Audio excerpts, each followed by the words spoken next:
Très bien, très bien. Donc on va voir maintenant la grossesse et la lactation. On a terminé avec l'appareil génital femelle et on avait vu les différentes variations que peut subir l'appareil génital femelle au cours d'un cycle.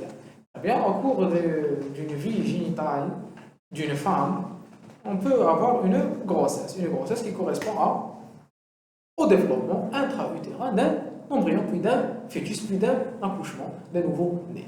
Très bien. La grossesse, c'est la présence de nouveaux êtres vivants à l'intérieur de notre être vivant. C'est la conséquence de la fécondation qui est l'union entre un spermatozoïde avec un ovocyte de bloqué en métaphase 2, qui vont donner un zygote, qui va donner un morula, qui va donner un blastocyste, qui va subir les différentes variations de plaque didermique à une plaque tridermique, puis un bourgeonnement des organes, des membres et un développement des organes périphériques jusqu'à avoir un fœtus. Et ce fœtus va se développer au cours des différents mois. Et je vais avoir une organogenèse qui va aboutir à un être vivant prêt à vivre dans le monde en 9e mois, après au moins 40 semaines, et qui va être accouché, qui va pleurer, d'accord, après l'accouchement. Les spermatozoïdes, après leur éjaculation dans le vagin, leur capacité de fécondation de l'ovule dure 4 à 6 jours. Vous voyez, c'est ce que je vous avais dit la dernière fois à propos de la période de fécondité. C'est à cause de cette durée de fécondité. Quelle est la durée du voyage spermatozoïdaire du vagin vers l'ovocyte? Quelle est la durée en temps? Une demi-heure, 30 minutes. L'ovule non fécondé n'est viable que 24 à 48 heures, comme je vous avais dit dans la dernière vidéo. Je suis en train de parler à ceux qui regardent. Vous voyez, c'était involontaire. Vous n'avez pas compris. Dans la dernière vidéo. Alors que je n'ai pas la vidéo. Je tiens à dire, je t'ai Kayana, très bon. Les gens se concentrent sur les cours. On avance. Une grossesse normale dure approximativement 40 semaines, 9 mois, en comptant du premier jour du dernier cycle menstruel ou 38 si on compte à partir de la date de l'ovulation et de la fécondation, puisqu'il y a 2 semaines de différence entre la date des dernières règles et la date de la fécondation. Cette durée de 2 semaines correspond à la durée du stade folliculaire, la phase folliculaire. D'accord? En général, la date des dernières règles, les gynécologues calculent à partir de la date des dernières règles. Les oestrogènes, la progestérone, augmentent progressivement pour atteindre un taux maximum à la 40e semaine de la grossesse. Pendant les 2 premiers mois, le corps jaune apporte la quasi-totalité des oestrogènes et la progestérone. D'accord? Le corps jaune, c'est lui qui est la source de la progestérone et de l'oestrogène qui maintient la grossesse. Ou le corps jaune quand il est maintenu et qu'il n'y a pas un nouveau cycle, il prend le nom de corps jaune gestatif. Sa durée de vie est de 2 à 3 mois. Il est maintenu grâce à quoi? Grâce aux sécrétions d'HCG, du placenta. Mais placenta, vous allez mettre constitution. On dit aux sécrétions du syncytiotrophoblaste. Sécrétion du syncytiotrophoblaste. La persistance de ce corps jaune au cours de la grossesse est due à l'HCG, initialement sécrétée par les cellules trophoblastiques au moment où elles s'infiltrent dans l'endomètre. L'infiltration, là, il est en train de parler de la nidation. La nidation est complète à partir de quel jour? À partir de quel jour l'embryon est complètement nidé dans la cavité utérine, dans la couche fonctionnelle de l'endomètre? C'est à J10. Voilà. C'est un peu la nidation. Vous voyez la différenciation du bouton embryonnaire, d'accord? En 2 couches, le cytotrophoblaste et le syncytiotrophoblaste. Il y a à dire. Prolifération. D'accord. Parce que normalement, la nidation se fait à partir du pôle anti-embryonnaire. Bon, après, nous mettre les détails, c'est pas notre sujet. L'HCG est une glycoprotéine qui passe dans le sang maternel. Sa détection dans le plasma ou dans les urines de la mère constitue un test diagnostique précoce de la grossesse. Les tests de grossesse, c'est des tests urinaires. D'accord? Où on a l'HCG. Oui. Il y a pas de différence hein, entre les différents tests. L'essentiel, quand on suspecte par un test urinaire, il faut confirmer par un test sanguin.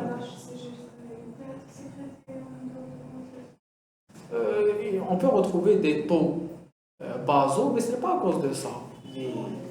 C'est à cause des faux positifs et des faux négatifs. Comme les tests, on a dit le test de Waller-Ross, je pense. Avec le réactif, il peut donner des faux positifs ou bien des faux négatifs. ما تيقول لك بلي راكي enceinte وانت ما راكيش enceinte ولا يقول لك بلي ما راكيش enceinte وانت راكي enceinte. Qui ressemble à, parmi l'une des causes des faux positifs, c'est la ressemblance. Parce que quand même les quatre hormones, la TSH, la HCG, la FSH ou la LH, elles sont toutes les quatre constituées de deux sous-unités, une sous-unité alpha et une sous-unité bêta. La sous-unité alpha, elle est identique. C'est grâce à la contre-régulation par la sous-unité bêta, les mettre le récepteur et l'hormone se fixer sur son récepteur, ça va être la contre-spécificité. On appelle ça une contre-spécificité. D'accord? Par exemple, oui. L'essentiel, c'est que, voilà.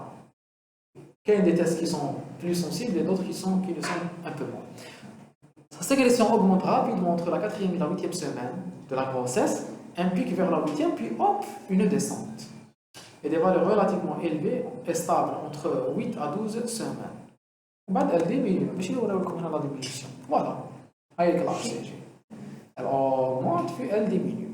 Elle diminue là où je n'ai plus besoin, où le placenta est assez mûr pour remplacer le corps jaune. Donc HCG tabot, elle ne stimule plus le corps jaune il disparaît.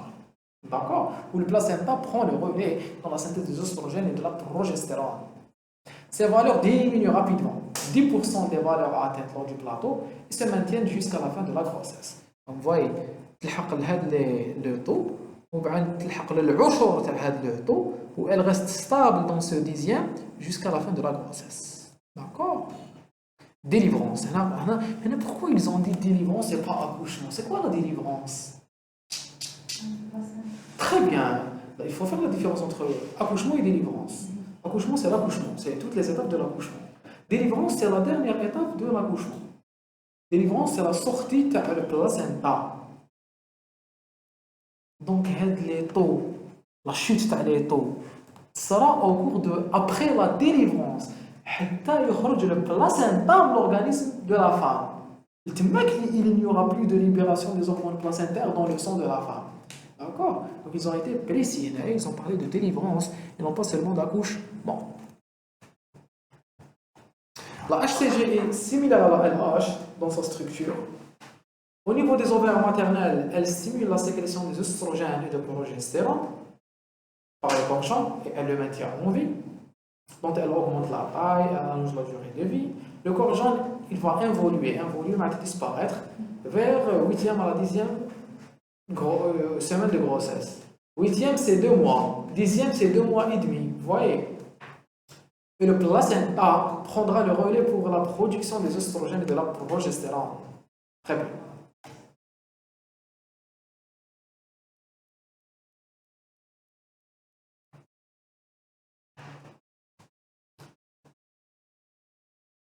La HCG, au niveau du fœtus, son action.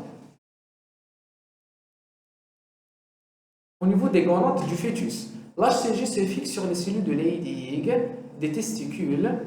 Elle va stimuler la synthèse et la sécrétion de testostérone qui joue un rôle essentiel dans la différenciation sexuelle. Le fœtus est à l'intérieur de l'utérus de sa maman. C'est au cours de sa vie embryonnaire et fœtale. La HCG de la maman va favoriser le développement des caractères sexuels de son fœtus. D'accord? Vous voyez qu'elle joue un rôle important. Surrénal terminal, le fœtus toujours. La HCG va stimuler la production de DHEA et du sulfate de DHEA, des hydroépiandrostendione, qui seront utilisés par le placenta pour la synthèse de l'œstrogène. Donc vous voyez que HCG va aller chez le fœtus dans la DHEA. La DHEA revient au placenta, le placenta le transforme en oestrogène. D'accord? Il y a une relation très intime et très importante entre le fœtus, le placenta et la maman. C'est une? C'est pas? C'est quoi là? Oui, oui, Naya, c'est après là. C'est au cours du stade avec le dixième, le plateau, tu as le dixième. Oui. Placenta, l'HCG simule la synthèse et la sécrétion de la progestérone et utilisera, c'est ce qu'on vient de dire, et utilisera la dihydroépérondrostérone pour synthétiser les oestrogènes. Il y a une conversion périphérique des androgènes sur les tissus périphériques. En estrogène? Oui. Genre, oui. Pas seulement le placenta, oui. Oui. Les oestrogènes sont sécrétés par le corps jaune, puis par le placenta. Ils assurent une augmentation du flux sanguin dans l'utérus, avec un effet favorable sur la maturation des organes du fœtus. D'accord? Donc, ils doivent avoir une vascularisation assez importante pour avoir un débit placentaire important. C'est très important. Parce que justement, c'est ça la cause de la prééclampsie. La prééclampsie. L'HTA gravidique, l'hypertension artérielle au cours de la grossesse, vous connaissez. Les femmes enceintes selon la tension. Parce qu'il y a un risque d'hypertension artérielle. Il y a un risque d'hypertension. Parce que bon, quand vous avez les phénomènes physiopathologiques, ce n'est pas la peine de les détailler ici. Mais il y a une perte de l'élasticité des vaisseaux placentaires. C'est la principale cause de l'HTA gravidique. D'accord? Donc le sang ne passe pas de façon importante de la maman vers le fœtus à travers le placenta. Le fœtus va se sentir en hypoxie. Il n'y a pas assez de sang qui arrive dans ma circulation. Il va stimuler des facteurs qui augmentent la pression artérielle dans l'organisme de la maman pour qu'il y ait plus de sang qui arrive vers lui. Et j'aurai une hypertension de la maman. Donc, la perméabilité ou le flux sanguin placentaire, il est important. Il doit être maintenu stable. Préparation à l'accouchement avec une augmentation de la synthèse des prostaglandines et du nombre de récepteurs à l'ocytocine de l'endomètre. Préparation des seins à la lactation. Les oestrogènes et la progestérone favorisent la synthèse de prolactine. Les oestrogènes et la progestérone stimulent la prolactine. Mais ils inhibent la production lactée. D'accord? On va voir ça à la fin du cours. L'essentiel, c'est que les oestrogènes vont aussi stimuler les prostaglandines et l'ocytocine. Les prostaglandines et l'ocytocine, ce sont les principaux facteurs de contraction utérine. La contraction utérine, lors du travail et de l'accouchement, elle est due à un effet des prostaglandines et de l'ocytocine, surtout de l'ocytocine. L'ocytocine a une action mécanique. Deux principales actions mécaniques. La première, c'est les contractions utérines au cours de l'accouchement.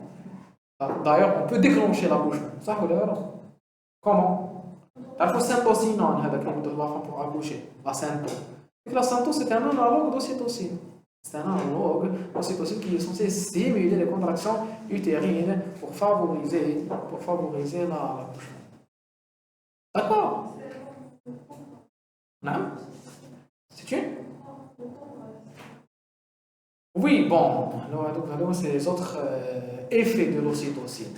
Elle favorise la contraction utérine, elle favorise la contraction des canaux galactophores pour l'éjection du lait maternel.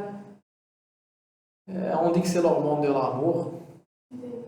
D'accord, c'est l'hormone de la fidélité, c'est l'hormone de la relation femme-enfant.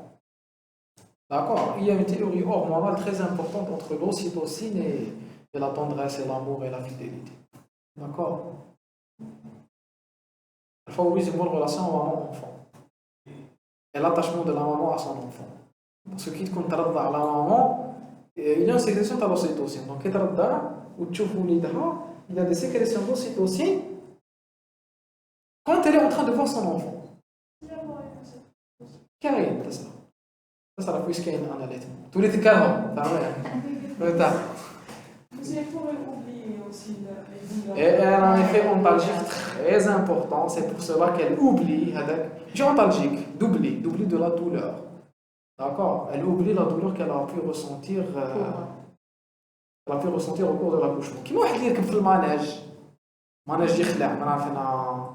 grand 8 ولا ما نعرف comment vous appelez ça كي تكون في هذيك لا سيتوياسيون تقول جامي نعاود نركب فيه بصح يجوزوا quelques mois ولا tu es retenté c'est la même chose pour la maman et la grossesse toutes les femmes sont tentées par les grossesses c'est normal c'est le devenir physiologique d'une femme qu'est-ce qu'une femme ne met chez les enfants contrairement aux hommes. Les hommes, il y a une variabilité sociale, d'accord? Bkri, les hommes, et même maintenant ceux qui ont une réflexion traditionnelle, ils aiment les enfants. Ils aiment les enfants parce que l'homme, le garçon XY, il a tendance à aimer celui qui prend sa place. Aucun roi ne veut rester le dernier de sa dynastie. Donc il laisse des personnes qui portent son nom. على بالك بكري العرب ما يحبوش البنات باسكو ما يردوش اسمهم c'est aussi idiot que ça. D'accord? Donc c'est la principale raison. يحبوا لي في اسمهم واللي يعاونهم. D'accord?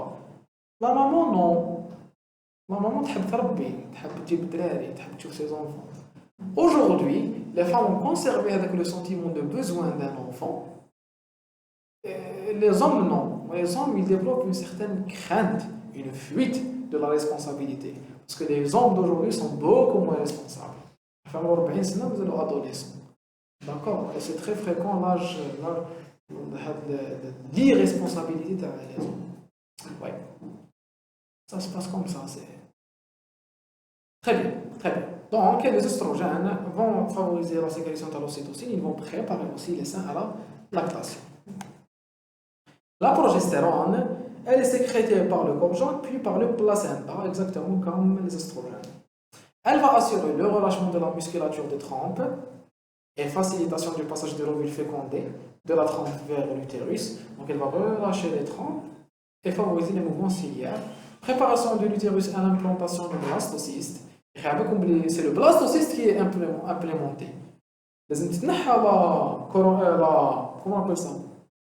Rappelez-moi, la zone apellucida.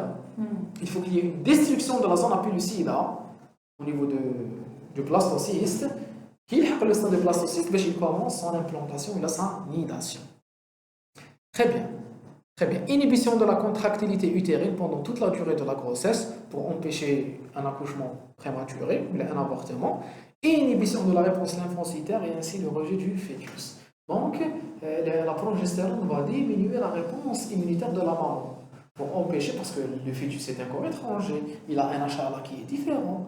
Donc, normalement, il y a une réponse immunitaire contre ce fœtus. Et donc la progestérone va inhiber le système immunitaire de la maman. Préparation des seins à la lactation. Qui est la progestérone? Qui est les seins? Vous voyez, qui est les oestrogènes? Les deux vont préparer les seins. Progestérone, oestrogène, les deux vont préparer la lactation en stimulant la prolactine. Allez, la HPL ou la hormone lactogène placentaire. La HPL est une hormone protéique, elle est sécrétée par le placenta. Elle a des actions un peu tralala, elle a des actions différentes au niveau de l'ordre de la circulation maternelle et chez le fœtus. Et parfois elles sont contradictoires. Action biologique proche de celle de la GH, c'est une hormone anabolisante, d'accord? Avec des effets anabolisants favorisant la prise de poids en fin de la vie intra-utérine. Elle a un effet anti-insuline, donc elle inhibe l'action de l'insuline, d'accord? Et donc elle va inhiber la lipogenèse, elle va stimuler la lipolyse. En stimulant la lipolyse, elle va augmenter la quantité d'acide gras libre. Donc elle va favoriser une augmentation des acides gras libres du glucose dans le sang maternel. Parce qu'il constitue des nutriments qui sont favorables au fœtus, qui vont lui permettre une molécule de glycogène à travers le placenta. D'accord? Des acides gras, des triglycérides ne vont pas passer. Donc ils vont être dégradés. Ils seront utilisés comme substrat par le fœtus. Elle stimule le développement des seins, effet prolactine. Donc vous voyez, qui est la HPL, qui est les oestrogènes, qui est la progestérone, tout ça est en train de préparer la maman à allaiter. Parce que normalement, l'allaitement, c'est un acte primordial. C'est un acte primordial. La relaxine, elle va relâcher l'utérus. C'est un peptide sécrété par le corps jaune, puis par le placenta, sous stimulation par le HCG. En début de grossesse, elle prévient l'avortement par diminution de la contractilité des muscles utérins. Au moment de l'accouchement, elle facilite l'effacement du col dès le début du travail. L'effacement du col, parce que le col, il a différents aspects. Une femme non enceinte, le col, il est comme ça. L'utérus, le col, il est centré, il est qu'une des retouches vaginales, il est centré, lent, d'accord, et postérieur. Maintenant, les toucher sont profonds, باش نقدروا نتوشيوه le col. وبعد il y aura création du segment inférieur juste avant le travail. Pour parler de travail, il sera une dilatation. Le col il est dilaté. D'accord? Il est dilaté. Je ne sais pas si les gynécos de doigts, un doigt et demi. Donc les doigts, c'est quoi? C'est les doigts. L'ouverture de le col. Il est antérieur. D'accord? Ouvert par quoi? Par la tête. La tête, c'est le fœtus. C'est lui qui va couvrir le col de l'aqal. Donc, au moment de l'accouchement, elle facilite l'effacement. L'ouverture de le col, on l'appelle effacement. Le col, il est effacé. Il est effacé. La relaxine va faciliter cet effacement au cours du travail, bien sûr. La prolactine augmente progressivement au cours de la grossesse sous l'effet de la progestérone, sous l'effet des oestrogènes.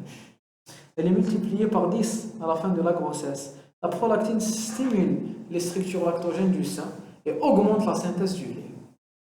Donc, la prolactine est par définition une hormone prolactogène. Elle favorise la synthèse du lait.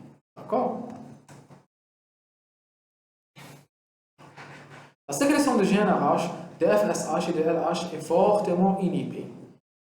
Il n'y a pas de cycle ovarien. Inhibé par quoi, s'il vous plaît? GnRH, FSH et LH, ils sont inhibés. Ils sont inhibés par quoi? Oui, mais surtout pas. Non? Inhibé par les oestrogènes et la progestérone placentaire. Oui, non. C'est les oestrogènes et la progestérone du placenta qui sont en train d'inhiber le GnRH, la FSH et la LH. C'est pour cela qu'il n'y a pas de cycle. D'accord? Pour cela qu'il n'y a pas de cycle. Une augmentation de la sécrétion d'insuline au dernier trimestre pour maintenir des glycémies normales malgré l'insulinorésistance induite par la HPL. J'ai une insulinorésistance surtout au cours du deuxième trimestre. La femme, d'accord? Au cours du deuxième trimestre, c'est le stade où il y a une insulinorésistance la plus importante. Augmentation de la sécrétion de l'aldostérone avec rétention de sodium. Les oestrogènes induisent l'augmentation de la synthèse de l'angiotensinogène. Donc les oestrogènes, elles vont aller stimuler le foie. Les oestrogènes vont stimuler le foie. Les oestrogènes vont favoriser la synthèse de l'angiotensinogène. L'angiotensinogène va suivre la voie, le système RA. Angiotensinogène, angiotensine 1, angiotensine 2, puis aldostérone. Donc les oestrogènes vont favoriser indirectement la rétention hydrosodienne, donc l'hypertension artérielle. Élévation de la concentration plasmatique du cortisol, les hormones thyroïdiennes. Les hormones thyroïdiennes, c'est comme ce qu'a dit votre camarade tout à l'heure, parce qu'ils ont un effet TSH-like. Un effet TSH-like. La FSH. Et la FSH, ce sera surtout la HCG. Une augmentation de la production de PTH avec élévation secondaire de vitamine D, puisque comme on a dit ce matin, la PTH va stimuler la vitamine D. Donc les oestrogènes stimulent la PTH stimule la vitamine D. Et de la disponibilité du calcium pour le squelette fœtal. Tout ça, son but c'est quoi? C'est de créer un système hormonal parallèle.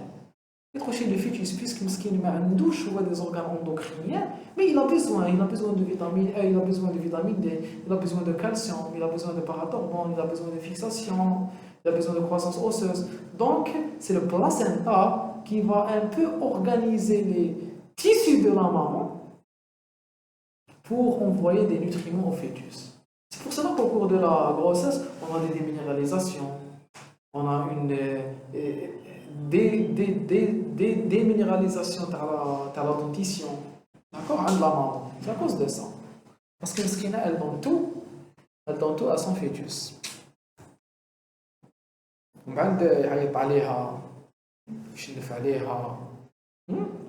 L'accouchement se déroule en 3 phases. La dilatation, l'expulsion du bébé. Lol.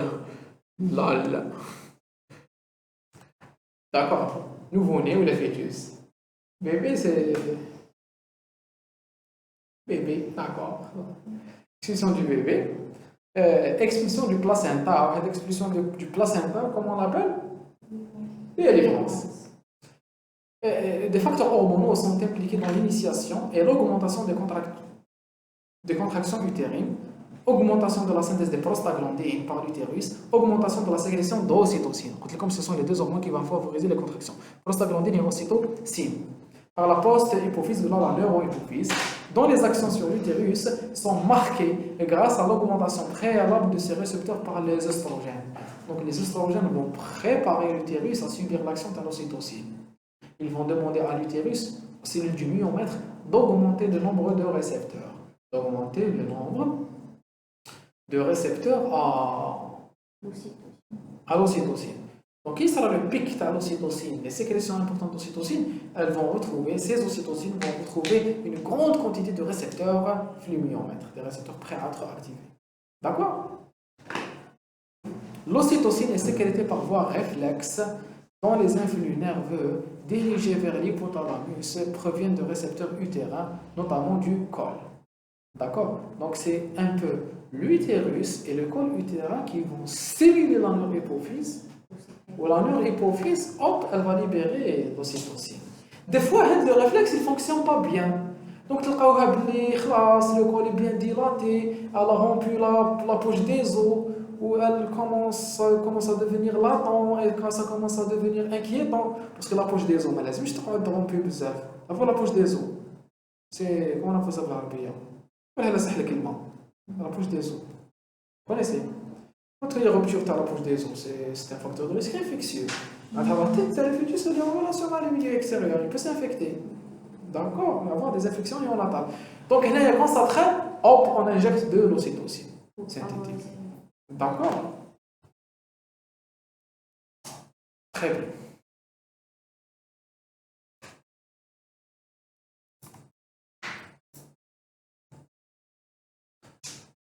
Après le début des contractions, leur force augmente sous l'effet d'une rétroaction positive. Ce sera un rétrocontrôle positif. Demain, il sera les contractions, tu libères l'ocytocine, tu stimuler la neurohypophyse. Il y aura une augmentation accrue de la sécrétion de l'ocytocine. Et c'est ce qui cause des douleurs très importantes, des douleurs abdominales atroces. Parce que l'accouchement, il n'est pas douloureux seulement parce que 9 cm ou 8 cm vont passer par le vagin de la femme. C'est pas seulement ça. C'est aussi les contractures de le vagin. D'accord? C'est très douloureux. Très, très, très douloureux. En effet, la pression de la tête du bébé, toujours, sur le col, va déclencher une sécrétion réflexe d'ocytocine. L'anatomie du sein, essentiellement canaux, puis les canaux vont donner des alvéoles. Les cellules myoépithéliales, c'est des cellules contractiles qui sont situées au niveau des canaux galactophores et qui sont responsables de l'éjection du lait. Les contractions vont éjecter le lait. Donc voilà. Le tissu mammaire repose sur les grands pectoraux. Elle est bien qu'il y ait la fameuse manœuvre, la manœuvre de Tillot, qui contient une masse mammaire. On demande à la femme de réaliser la manœuvre. Et puis on essaie de bouger avec la masse. Si elle ne bouge pas, c'est-à-dire qu'elle est fixée au plan profond, au plan des pectoraux. Kif, une infrasensibilisation, c'est quoi le message à retenir ici? Le sein. Avant la mammographie, c'est l'autopalpation, l'auto-examen des seins. Il ne faut pas. Bon. La femme frappe le médaillon et elle s'auto-examine. Nous verrons des vidéos comment on fait. Deuxième, c'est la mammographie chez toute femme à partir de 52 ans, les 50 ans. Les recommandations ne sont pas très d'accord. L'essentiel, au moins,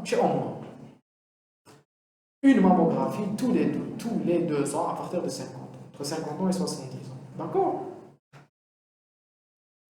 Voilà.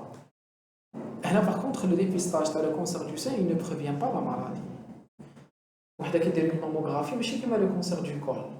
Le dépistage, elle est en train de se protéger contre le cancer.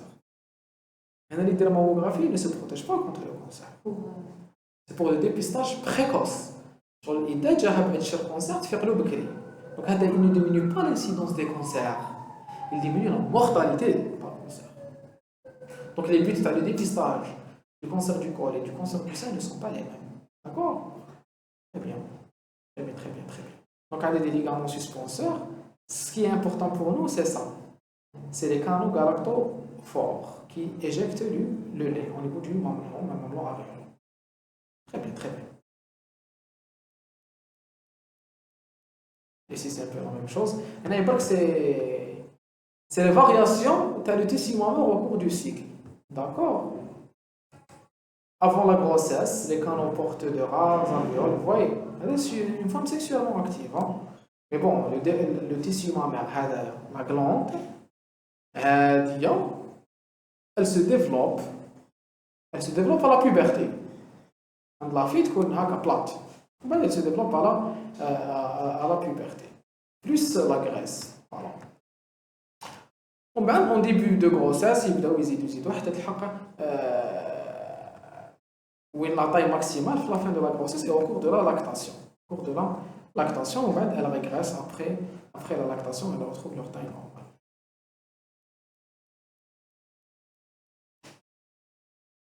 Au cours de la grossesse, les seins augmentent de taille sous l'influence combinée des oestrogènes, de la progestérone et de l'hormone lactogène placentaire et de la prolactine. La principale hormone lactogène est la prolactine. C'est la principale hormone qui stimule la synthèse, mais chez l'éjection, la synthèse du lait. Les facteurs hypothalamiques influencent les cellules de l'antéhypophyse sécrétrice de prolactine. Maintenant, il faut retenir ça. La dopamine est un inhibiteur de la prolactine. C'est le principal inhibiteur. D'ailleurs, les femmes qui ont un prolactinome, c'est la tumeur la plus fréquente de l'antéhypophyse. C'est une tumeur bénigne qui sécrète de la prolactine. Elle est située au niveau de l'antéhypophyse. Je vais vous donner comme traitement, je vais vous donner des analogues de la dopamine. Je vais vous donner de la dopamine. D'accord? Facteur de libération de la prolactine, PRF. Maintenant, c'est un facteur hypophysaire. Il y a un axe hypothalamique, hypophysaire. Très bien.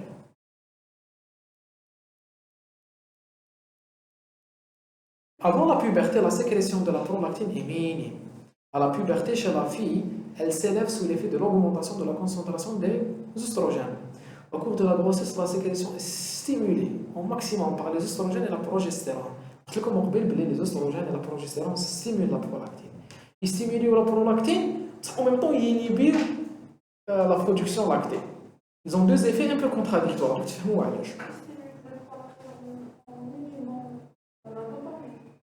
Mais non, pas nécessairement.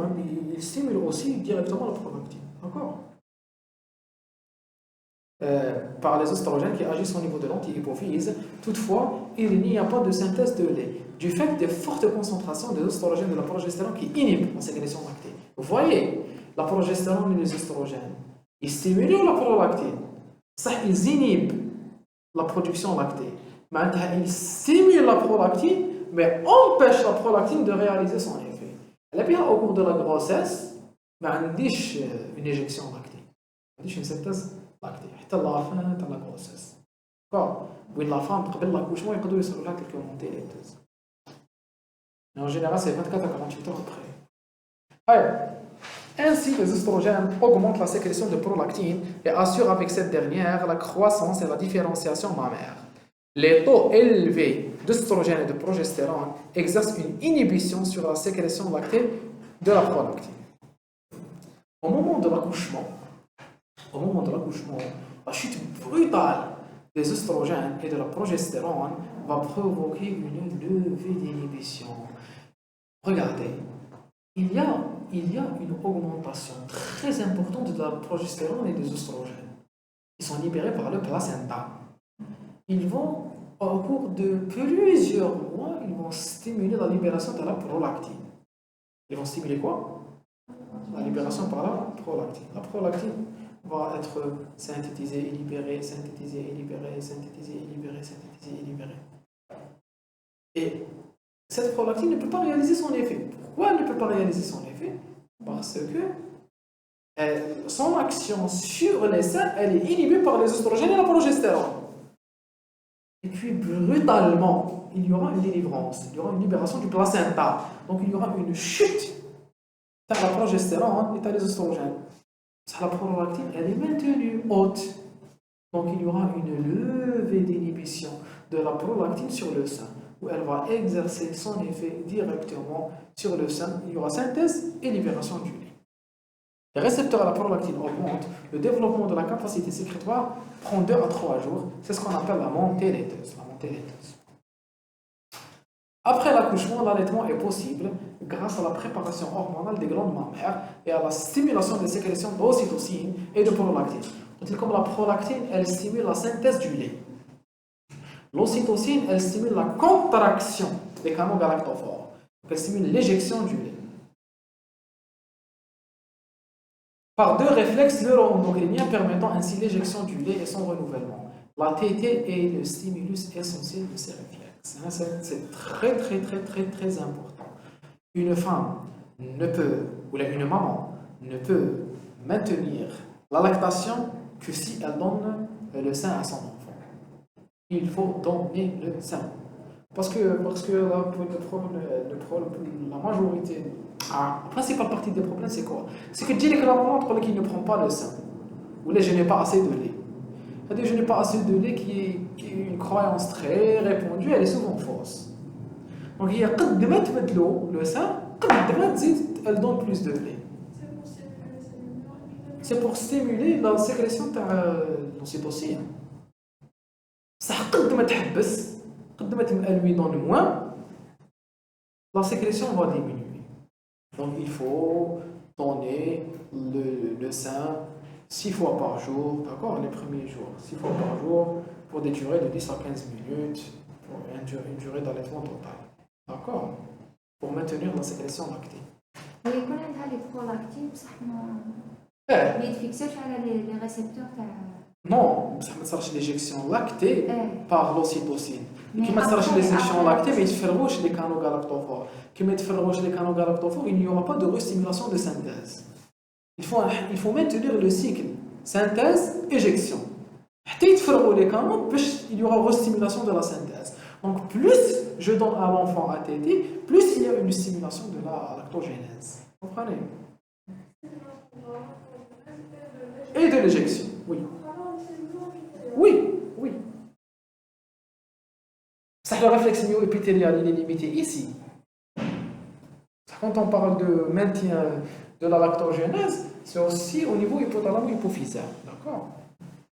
Des influx afférents provenant du mamelon, c'est le réflexe dont parle votre camarade. Des réflexes afférents, entrants, provenant du mamelon, stimulés par le nourrisson, proviennent jusqu'à l'hypothalamus, induisant l'inhibition du neurone hypophysaire qui sécrète de la dopamine. Vous voyez, le nouveau-né en tétant, il inhibe la dopamine. Qui inhibe la dopamine, il est en train de lever l'inhibition sur la prolactine. Donc il y aura une augmentation de la prolactine et une continuation de la synthèse lactée. Ceci induit la levée de l'inhibition de la sécrétion de la prolactine, augmentant ainsi sa concentration plasmatique à chaque tétée. Maintien de la lactogénèse. Plus je lui donne la tétée, plus ça va permettre de continuer l'allaitement. La sécrétion de l'ocytocine au niveau de la post-hypophyse, qui se fixe sur les cellules myo-épithéliales, induisant la contraction des canaux galactophores, assure l'éjection du lait. Pendant cette période, les taux élevés de prolactine provoquent un blocage de FSH, LH et GnRH, ce qui provoque une aménorrhée. C'est même une technique de... Comment on appelle ça? une technique de contraception. La technique MAMA.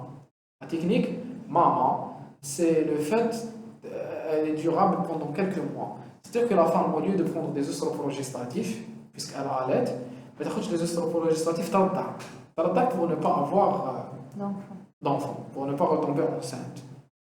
C'est une catastrophe pour certaines femmes, pour la majorité des femmes, retomber enceinte après un accouchement. C'est pas, d'accord? Ça va détruire son organisme, bizarre. D'accord?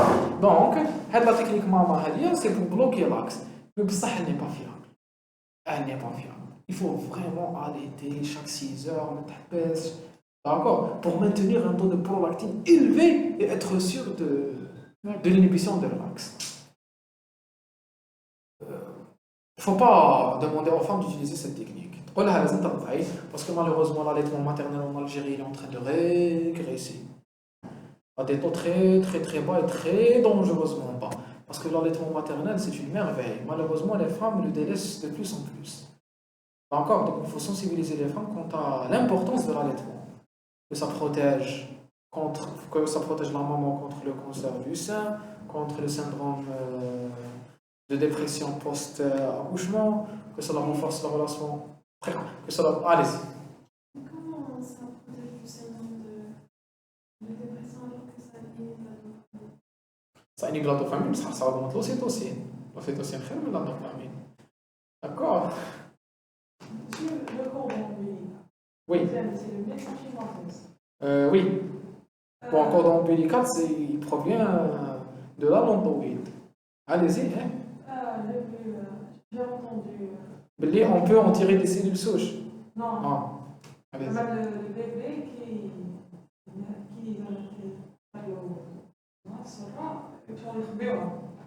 si qui dit des maladies auto-immunes, il prend cette. Parce qu'elle contient les cellules mésenchymatées, c'est pas la. Oui. C'est pas les cellules mésenchymatées, c'est les cellules souches. D'accord? Donc oui, que ce soit le cordon ombilical ou n'importe quelle partie du fœtus en cours de formation. Et on est en train de travailler sur ça, donc de prendre des cellules souches, n'importe quelle. En fait, ils prennent les cancers les plus fréquents. Cancer du sein.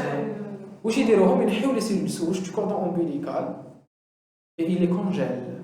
Ils rebouent. Chez moi, on a des techniques sophistiquées. Chez moi, on a le henna. Attention, il faut jamais mettre le henna on va en parler. Pour ne pas. Les cellules souches, on les congèle. باش plus tard, il a une maladie auto-immune ou il a surtout un cancer. نحيو هذاك l'organe et on lui réinjecte l'organe تاعو. Donc هذاك le risque تاع refus de greffe كلش زيرو. Parce qu'il نحطو في l'organe تاعو.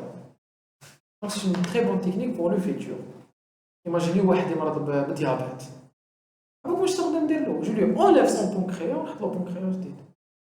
تاعو. C'est magnifique. Donc il ne faut pas demander aux femmes de compter sur maman. Alors, enceinte. Qu'est-ce qu'il faut recommander aux femmes? Les microprogestatifs. Les microprogestatifs. Comme moyen de contraception. Sinon, l'homme, il يجتهد شوية. D'accord? Les préservatifs masculins. Malheureusement, pourquoi il y a un problème de la contraception? Tout simplement parce que l'homme ne met pas. Oui, on aurait pu éviter des problèmes de santé publique majeurs si les hommes mettaient des préservatifs physiques. Mais parce qu'il est égoïste. Donc il est obligé de prendre des médicaments qui lui font subir un risque de thrombose ou de délia.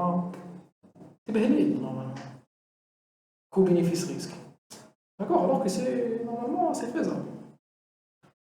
Dit. Donc, on a terminé avec ça. La durée de l'allaitement, combien? L'allaitement maternel exclusif, au moins 6 mois. Au moins exclusif, oui. 6 mois. Il y a 4 mois, mais bon.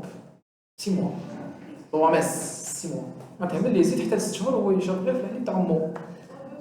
نعم؟ لا. À partir de 6 mois, on commence la diversification. واللي ياكل حوايج واحد اخرين بزياده الحليب ماماه. L'allaitement il continue jusqu'à 2 ans. La recommandation de l'OMS, c'est de commencer l'allaitement 2 heures après, au moins 2 heures après l'accouchement, tu as fait que les 2 heures, il y a l'allaitement, que le lait maternel soit la première chose qui entre dans son tube digestif, mettre le lait, la selle, surtout la selle, c'est très dangereux, c'est très répandu en Algérie. C'est dangereux, la selle, c'est dangereux, clostridium, il monte comme sur place. Donc il faut le lait. La première chose qui entre dans son tube digestif doit être le lait. Voilà, pour favoriser un microbiote intestinal qui est en synergie avec les bactéries qui sont dans le tube digestif. Quand on allait, on lave le sein. Il n'est pas obligatoire de laver le sein avant chaque tétée parce que ça favorise les trucs, les crevasses. Au moins le laver et l'essuyer une fois par jour. Ou il faut favoriser les staphylocoques qui partent de la peau de le sein, le microbiote, donc les bactéries qu'on a dans le sein. On peut demander à la femme de laver un peu d'essuyer son sein.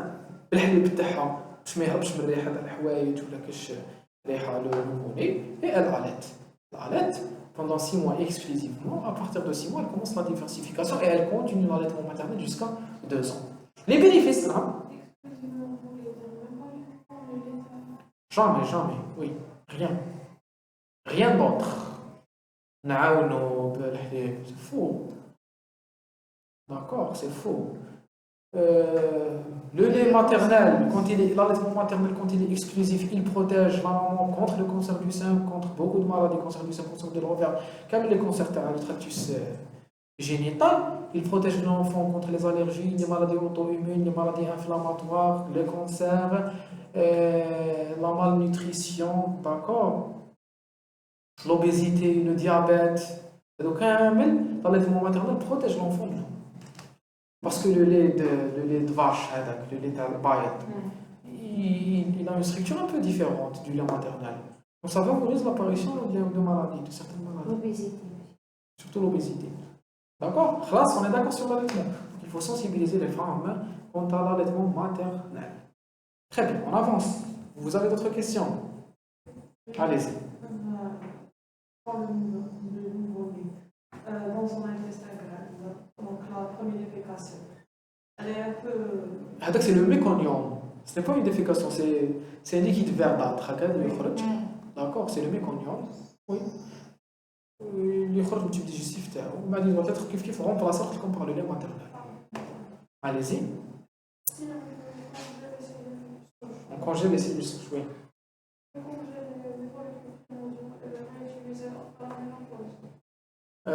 Non, on les congèle les follicules. Ça vous les utiliser avant la ménopause. Après la ménopause, c'est un peu complexe. Ils sont en train de travailler sur ça. Des recherches pour essayer d'avoir des accouchements post-ménopausiques. Ça ne suffit pas. Malheureusement, parce que pour les ovaires, vous redéclenchez. Parce que la ménopause, comme le diabète n'est pas une maladie du pancréas, la ménopause n'est pas un syndrome de l'ovaire. Ça ne se passe pas ici, ça se passe partout. Ce n'est pas en plaçant quelques cellules folliculaires que vous réglez le problème dans la ménopause. Les cellules folliculaires peuvent être congelées. Mais ça, pour des grossesses, pas. D'accord. Allez-y, d'autres questions? Là, je perds tout le football. Vous avez d'autres questions, non? Très bien. Le taux de prolactine. Les taux de prolactine vont diminuer, l'inhibition sur la FSH et la LH est levée, c'est-à-dire à l'arrêt de l'allaitement, et on a une reprise de l'ovulation. Pour arrêter l'allaitement, on va procéder par un sévrage. Pour arrêter l'allaitement, on n'en a pas besoin. C'est tellement facile, donc les femmes délaissent. Il ne faut pas lui faire un cas de conscience. Surtout les belles-mères. Hein.